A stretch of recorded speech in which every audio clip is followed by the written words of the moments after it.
Di era digital yang terus berkembang, anak-anak kita semakin terpapar akan teknologi dan media sosial. Namun, di balik kemudahan dan hiburan yang ditawarkan, ada dampak yang tak selalu terlihat pada kesehatan mental mereka. Bagaimana kita sebagai orang tua bisa membantu anak-anak untuk tetap sehat secara emosional dan mental di tengah arus teknologi ini. Kita akan membahas lebih dalam di program Love Your Child di episode kali ini. Kembangan digitalisasi seperti pisau bermata dua, tak sedikit keperluan sehari-hari yang bisa dikerjakan lebih mudah. AI di masa kini kian pesat, kini AI terus dikembangkan untuk mendukung ilmu pengetahuan dan teknologi termasuk di bidang pendidikan. Teknologi telah menjadi bagian tak terpisahkan dalam kehidupan anak-anak di era digital. Dampaknya terhadap kesehatan mental bisa bersifat positif maupun negatif. Menurut berbagai laporan, teknologi dapat membantu anak mengakses informasi edukatif, meningkatkan keterampilan berpikir kritis, dan memfasilitasi interaksi sosial. Namun, penggunaan teknologi yang berlebihan juga berpotensi menyebabkan kecanduan, gangguan tidur, serta peningkatan kecemasan akibat perbandingan sosial di media digital. Studi terbaru dari The Lancet memperingatkan bahwa kecerdasan buatan atau AI juga dapat memengaruhi kesehatan mental anak, terutama dalam hal paparan konten yang dipersonalisasi. Oleh karena itu, penting bagi orang tua untuk mengawasi penggunaan teknologi anak agar dampak positifnya lebih dominan. Di sisi lain, perkembangan teknologi juga mendorong kemajuan melalui berbagai kompetisi inovasi. Berbagai lomba teknologi diadakan untuk menumbuhkan kreativitas anak muda Indonesia. Misalnya, lomba dan gelar teknologi tepat guna atau TTG di Jawa Barat yang bertujuan meningkatkan inovasi berbasis kebutuhan masyarakat. Selain itu, Huawei National ICT Competition Indonesia 2024-2025 juga memberikan kesempatan bagi mahasiswa untuk mengasah keterampilan di bidang teknologi informasi dan komunikasi atau TIK. Tak hanya di tingkat nasional, prestasi pelajar Indonesia di kancah internasional juga membanggakan. Pada Coding World Innovative Technology Challenge 2024 di Korea Selatan, 6 pelajar Indonesia berhasil membawa pulang 2 medali emas, 1 perak, dan 3 perunggu.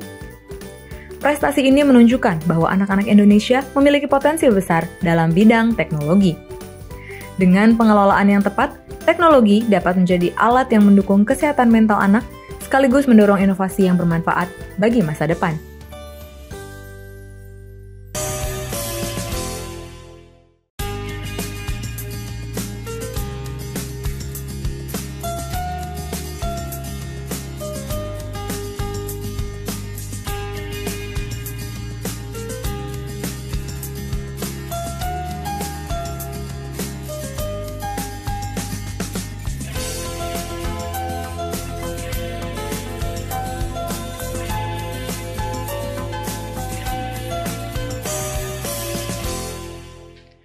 Halo ayah dan bunda pemirsa Hope Channel dimanapun Anda berada. Kembali lagi dalam program Love Your Child. Satu program yang mengajak kita untuk mendidik, mengasihi anak, menjadikan generasi yang lebih baik. Hari ini kita akan membahas topik yang semakin relevan di era digital ini. Dampak teknologi pada kesehatan mental anak. Seiring dengan kemajuan teknologi, anak-anak kita semakin terpapar pada gadget dan media sosial. Dan tentunya membawa dampak baik dan dampak buruk bagi perkembangan mereka. Dalam segmen ini kita akan mendalami bagaimana teknologi mempengaruhi kesehatan mental anak-anak kita. Dan apa yang bisa dilakukan oleh orang tua untuk menjaga keseimbangannya. Untuk itu, kita sudah bersama seorang psikolog yang akan membantu kita memahami lebih dalam tentang hal ini. Bersama dengan Ibu Silvani Dianita Sitorus, MPSI Psikolog. Halo Bu Silvani. Halo. Terima kasih untuk kedatangannya ya. Memberikan pencerahan untuk pemirsa Hope Channel. Dan kita sekarang membahas tentang teknologi. Memang di era sekarang, era modern, teknologi itu sepertinya tidak bisa terpisahkan dari orang tua maupun anak-anak. Dan yang ingin kami tanyakan yaitu apa sih dampak yang akan terjadi pada perkembangan akan anak-anak kita ini? Iya, baik. Terima kasih. Halo, pemirsa Hope Channel. Ini pertanyaan yang sangat luar biasa juga ya, karena perkembangan teknologi itu adalah hal yang sangat sudah harus kita rasakan di saat ini, karena kita suka nggak suka akan terpapar dengan teknologi. Saat ini saja kita juga menggunakan teknologi untuk saling berinteraksi kan. Nah, terkait dengan bagaimana pengaruhnya teknologi itu terhadap kesehatan mental bagi kita juga sebagai orang tua ya, dan juga bagi anak-anak, itu seperti dua pedang bermata dua ya. Artinya bisa positif, bisa negatif. Nah, apa sih dampak-dampak positifnya? Ya, salah satunya seperti saat ini kita bisa memperoleh pengetahuan, tidak harus terbatas gitu ya, bisa menggunakan akses pengetahuan di mana saja. Anak-anak pun juga bisa gitu mengembangkan kapasitas berpikirnya melalui pengetahuan yang mereka gunakan di gawai mereka. Bisa juga nanti mereka menemukan komunitas baru ya melalui teknologi. Itu kan sangat luar biasa sekali, menembus ruang dan waktu. Kita berada di Indonesia, mungkin mereka bisa berinteraksi ke luar negeri gitu ya. Artinya mereka dapat punya kesempatan untuk memperoleh interaksi sosial yang cukup luas. Nah, itu beberapa hal yang bisa menjadi hal yang positif yang bisa kita ambil. Tentunya ada hal positif, ada yang negatif juga dong ya. Nah, hal yang negatifnya ya kebalikan dari hal yang positif. Artinya kalau penggunaan dari teknologi itu disalahartikan, disalahgunakan, atau berlebihan, tentunya mempengaruhi pada kondisi kesehatan mentalnya. Misalnya saja nih, kalau parents tidak memberikan batasan yang cukup bijak nih, artinya paparan yang mereka konsumsi itu kita nggak bisa tahu ya apa yang mereka akses gitu ya. Jadi harus waspadai apa sih konten-konten yang mereka sedang lihat gitu. Jadi perlu ada pengawasan di situ. Hal yang lainnya juga bisa juga mereka jadi ketergantungan, kecanduan. Nah, itu mungkin juga nanti kita bisa lebih bahas lebih lanjutnya. Artinya beberapa hal yang tadi saya coba sampaikan, mungkin banyak hal lagi yang lainnya gitu. Nah, menarik ya jadinya. Ya, sangat menarik ya. Dan tadi kita sudah membahas tentang dampak positif dan dampak negatifnya. Kalau dampak positif ya kita senang untuk menerimanya. Tetapi untuk dampak negatif ini. Dan sekarang terkadang saya melihat ya, anak-anak itu mereka karena berinteraksi dengan internet. Jadi mereka memang banyak teman di online. Banyak teman mereka mungkin ikut berkenalan di online. Tetapi sepertinya mereka sangat kesulitan untuk berteman secara nyata. Secara nyata. Apakah itu hubungannya? Jadi mereka hanya terpaku pada internet, berteman secara internet, tetapi untuk bertemu secara nyata, mereka sepertinya kesulitan di dalam hal itu. Iya, memang itu akan menjadi sebuah tantangan tersendiri bagi anak-anak generasi yang saat ini udah mulai masif banget kan ya penggunaan teknologi itu. Jadi bisa saja ada kemungkinan hal tersebut terjadi. Karena apa? Karena interaksi manusia saat ini sudah karena mudah mengakses, mudah juga enaknya, nyamannya nggak usah ketemu dengan banyak orang lah. Kayaknya energi saya habis gitu ya. Baik orang dewasa maupun anak-anak bisa saja merasakan seperti itu. Jadi kembali lagi kepada bagaimana kebijaksanaan dari pengguna, baik untuk parents juga dan juga anak-anak itu perlu diberikan pengawasan dan mungkin juga kembalikan lagi kepada hal yang agak tradisional. Apa sih tradisional? Maksudnya adalah bangun interaksi itu secara face to face. Jadi supaya ada rasa emosionalnya ya. Emosional ya. Jadi misal kalau kita lagi seneng, kita mungkin lagi sedih, atau lagi hal yang lainnya, tidak hanya diberikan dari tanda emoticon gitu. Jadi benar-benar melalui mimik wajah kita, itu bisa berasa gitu. Jadi ya perlu kembali lagi menerapkan komunikasi itu tatap muka, interface itu mungkin perlu juga dipertimbangkan ya, sebagai bentuk komunikasi yang lebih nyaman gitu. Dan tentu saja mungkin ini akan sangat mempengaruhi akan cara pandang anak itu dalam perkembangan teknologi ini. Apakah hal itu tidak akan mempengaruhi yang cara pandang seperti apa? untuk anak-anak kita. Ya, pastinya akan juga ada pengaruh dari hal tersebut ya. Ketika mereka mungkin mengakses tayangan yang hal-hal yang mungkin kurang wajar atau sesuai dengan usia mereka, atau juga dari proses interaksi perkembangan zaman usia mereka kan pasti mereka mudah gitu ya. Pengaruh perubahan cara pandangnya tentunya tidak seperti sama mungkin dengan orang tuanya. Mungkin mereka akan lebih merasa memahami sesuatu itu lebih kritis gitu. Bisa saja ada peningkatan kreativitas di situ kan, karena mereka bisa mungkin mau tahu nih bagaimana sih caranya menyelesaikan pelajarannya misalnya. Mereka bisa juga mengakses dari internet tersebut misalnya. Jadi tantangan-tantangan tersebut juga jangan sampai parents kurang melihat hal tersebut. Jadi kita juga harus bisa menguasai teknologinya. Ya, cara pandangnya adalah mengubah cara konsep kita berpikir, bukan teknologi yang harus menguasai kita, tapi kita yang menguasai teknologinya, dan anak-anak juga harus dibina dan diawasi. Karena apa yang mereka akses itu kan, wah sangat beragam ya, kalau nggak kita berikan batasan-batasan yang cukup sehat gitu, Mem.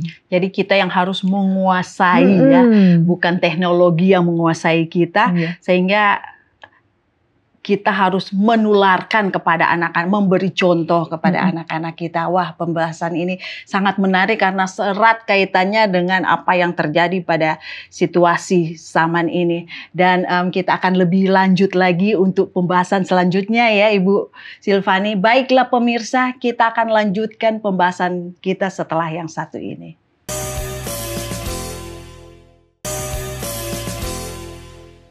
Kembali lagi di Love Your Child dan kita masih membahas dampak teknologi pada kesehatan mental anak. Setelah membahas dampak teknologi pada kesehatan mental anak-anak, kini kita akan berfokus pada hal yang tak kalah penting. Bagaimana kita sebagai orang tua bisa membantu anak-anak mengatur waktu layar mereka. Dengan begitu banyaknya konten yang tersedia di dunia digital. Penting bagi kita untuk menetapkan batasan yang sehat. Di segmen ini kita akan membahas berbagai strategi praktis yang bisa diterapkan oleh orang tua untuk menjaga keseimbangan antara dunia nyata dan dunia digital. Dan Bu Silvani, pembahasan kita sangat menarik tadi ya, dan saya tanyakan peran kita sebagai orang tua untuk membatasi akan anak-anak kita agar supaya mereka tidak terlalu menjadi akhirnya terjerat di dalam gadget atau apapun teknologi itu. Ya, oke. Ini saya akan bahasnya gini. Peran ini harus bisa dua belah pihak gitu. Jadi bukan hanya fokus pada anak-anaknya aja parents ya. Karena orang tua juga mengakses teknologi itu juga kadang-kadang luar biasa juga tuh waktunya. Sehingga menurut hemat saya gini, perlu ada contoh yang baik juga dari parents untuk memberikan juga contoh kepada anak-anaknya bahwa orang tua juga memberikan batasan dalam pengaksesan media sosialnya atau gawainya gitu ya. Nanti misalnya pada saat waktu-waktu kebersamaan, mungkin coba harus dibahas gitu, didiskusikan kapan waktunya kita harus menggunakan gadget atau kapan kita juga perlu mulai berkomunikasi secara langsung. Nah, hal tersebut sangat penting supaya anak itu juga terbangun motivasinya supaya mereka juga mengurangi potensi penggunaan gadgetnya. Jadi ada kesepakatan dari kedua belah pihak, parentsnya memberikan contoh. Kemudian juga ajak diskusi anak-anak nih. Artinya kita jangan hanya satu arah, hanya memberikan larangan tapi nggak diberikan apa sih alasan dibalik hal tersebut. Jadi beritahu kepada mereka, diskusikan kapan waktu-waktu yang tepat untuk bisa mengakses teknologi tersebut. Jadi bukan dibatasi secara total ya, tapi kita berikan batasan yang sehat bagi mereka. Ya kemudian konsistensi setelah akhirnya kedua belah pihak sama-sama nih pengaksesan media sosial atau gawainya sudah baik, berikan apresiasi juga gitu. Karena apresiasi itu sangat penting ya untuk bagi anak bisa memberikan pemahaman dan lebih nyaman gitu anak-anak untuk bisa memahami pemanfaatan gadget yang akan mereka gunakan. Mungkin beberapa langkah-langkah tersebut bisa dicoba terlebih dahulu dengan penerapan kebiasaan yang komit gitu dalam pelaksanaannya. Wah, ini sangat sulit juga ya, karena ini menyangkut orang tua dan memang orang tua harus menjadi contoh. Dan ya itu tadi, biasanya orang tua kalau sudah pegang gadget, sudah terpaku pada gadget, anak-anak biasanya anak-anak harus menurut orang tua. Jadi orang tua yang pegang gadget, anak-anak harus patuh, dan itu yang memang susah untuk dilepaskan. Dan memang kita harus sebagai orang tua memang harus berusaha agar supaya anak-anak bisa mengikuti ya. Dan apakah yang bisa kita lakukan jika anak-anak itu merasa keberatan karena mereka sudah terpaku dengan gadget itu? Iya, yang pertama adalah nggak apa-apa kita terima aja perasaan yang mereka rasakan gitu ya. Kan kalau pasti ada resistensi ya, itu sangat manusiawi kok. Baik anak-anak maupun mungkin kita sebagai orang dewasa ketika sudah sangat tergantung kan, ketika diambil kesenangannya pasti kan marah gitu ya. Oke, nggak apa-apa. Tapi kita diskusikan dulu. Kita berikan lagi kebiasaan-kebiasaan baiknya. Jadi membangun hal ini harus bersama-sama. Perannya diajak bersama-sama. Komitmennya juga harus dibangun dan konsistensi gitu.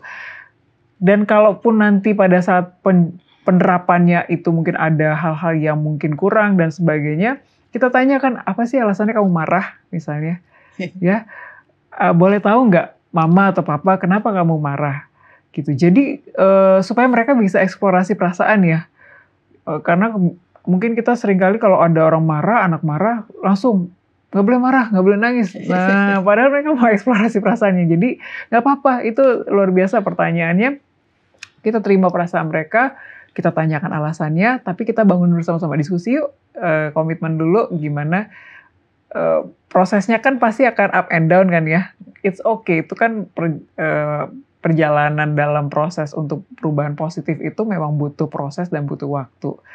Jadi mudah-mudahan hal tersebut bisa membantu buat parents dan anak-anak juga sama-sama melatih diri gitu kali ya. Sama-sama harus membagi waktu ya, membagi waktu, dan penerapan ini yang biasanya agak sulit kita lakukan kepada anak-anak kita.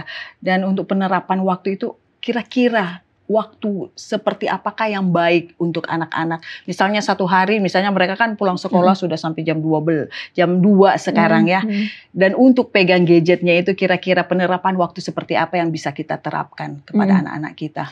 Iya, waktu-waktu itu memang sangat urgent untuk bisa kita pahami juga ya.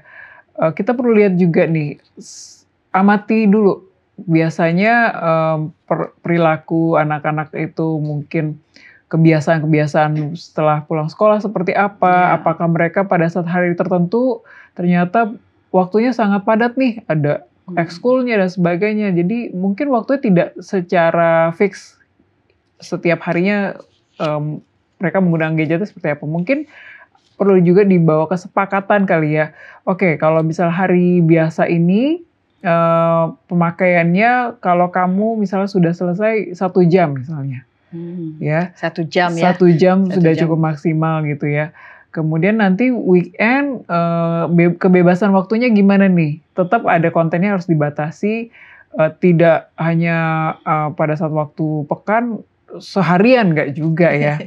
Bisa juga pakai tipsnya gini, dikurangin aja kuotanya. Oh iya, betul ya, kurangi. Tapi anak-anak sekarang sudah lebih pintar mereka. Kita kurangi kuotanya tapi mereka beli. Ya makanya nanti harus sepakati uang jajannya seperti apa. Dengan diskusi itu mereka supaya diberikan pengertian dulu. Mungkin akan ada resistensi, itu nggak apa-apa, tapi juga dilihat juga nih usia-usia anak-anaknya ya. Jangan sampai nanti anak-anak yang di bawah usia 5 tahun udah dikasih gadget gitu. Nah, itu juga harus diwaspadai, jangan sampai juga orang tua sepermisif itu memberikan gawai kepada anak-anak. Kita harus melihat tahap tumbuh kembangnya anak di usia berapa yang tepat. Mulai SD boleh juga, tapi pembatasan waktu itu tetap juga kita berikan perannya gitu. Dan kira-kira apa yang bisa kita lakukan sebagai orang tua apabila aturan-aturan yang telah kita tetapkan tetapi mereka tidak ikuti? Aturan-aturan maksudnya kita sudah ada deal-dealan dengan anak-anak, ya kalian pakai gadget dari jam segini sampai jam segini, tetapi akhirnya kemudian mereka tidak menuruti. Iya, ini berarti sebenarnya yang perlu difokuskan pada parentsnya. Parentsnya juga jangan terlalu stres ya, kan aturan yang nggak diterapkan, parentsnya jadi marah, nggak gitu juga. Tapi bagaimana melihat situasi ini fleksibel aja dulu.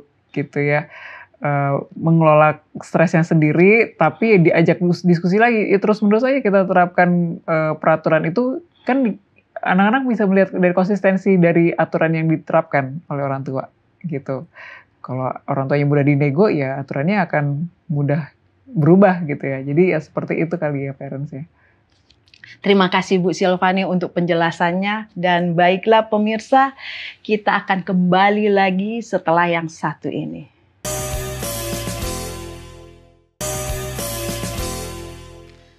Kembali lagi di Love Your Child. Di segmen ini kita akan membahas beberapa tips praktis dan kesimpulan dari percakapan kita tentang keseimbangan antara teknologi dan kesehatan mental anak-anak.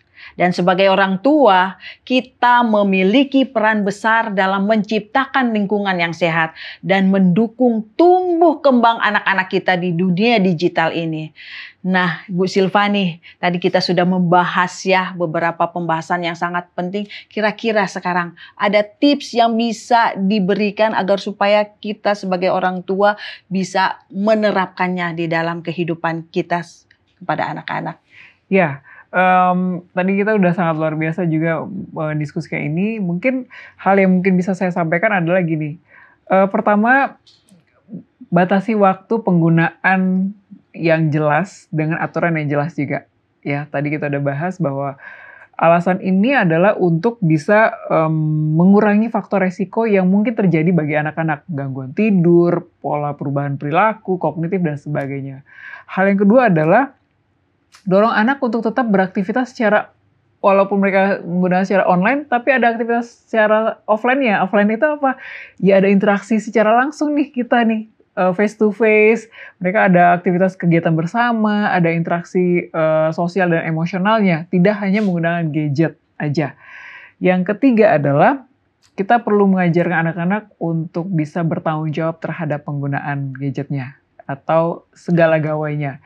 Supaya mereka lebih positif, supaya mereka tahu juga nih bahwa yang mereka gunakan itu adalah sebuah benda atau hal yang perlu juga disikapi dengan bijaksana. Jangan sampai kita yang mengakses itu terlalu berlebihan sehingga mempengaruhi pada segala hal, konsentrasi dan sebagainya. Jadi itu mungkin beberapa hal yang bisa saya sampaikan kepada parents, mudah-mudahan bisa cocok dengan parents nanti diterapkan kepada anak-anaknya.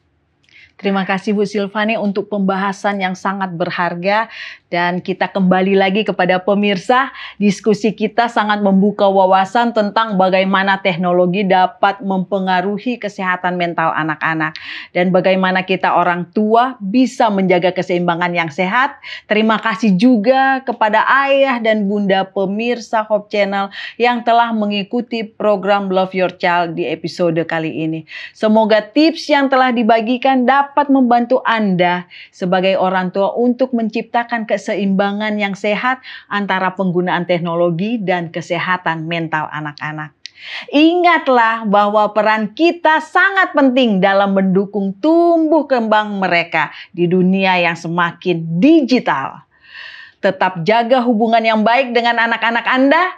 Cintai anak Anda untuk jadikan generasi yang lebih baik. Sampai jumpa di program Love Your Child episode selanjutnya.